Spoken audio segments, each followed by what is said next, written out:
عن ابن عباس رضي الله عنهما قال: قال رسول الله صلى الله وسلم عليه وعلى آله: ما من أيام العمل الصالح فيها أحب إلى الله من هذه الأيام، يعني أيام العشر. قالوا: يا رسول الله، ولا الجهاد في سبيل الله؟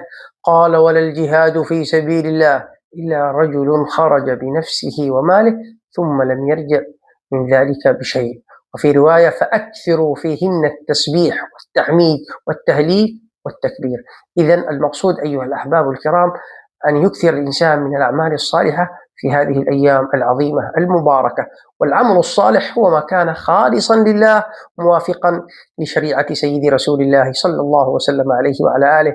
فالصوم من الأعمال الصالحة، الصدقة من الأعمال الصالحة، طلب العلم من الأعمال الصالحة، صلة الأرحام من الأعمال الصالحة، تفقد المساكين والفقراء من الأعمال الصالحة، الإصلاح في ذات البين من الأعمال الصالحة. نغتنم وإياكم هذه الأيام في طاعة الله ومرضاته. نسأل الله سبحانه وتعالى أن يجعلنا من الذين آمنوا وعملوا الصالحات، يثبتنا أكمل الثبات في الحياة وبعد الممات. صلى الله على سيدنا محمد وعلى آله وصحبه أجمعين.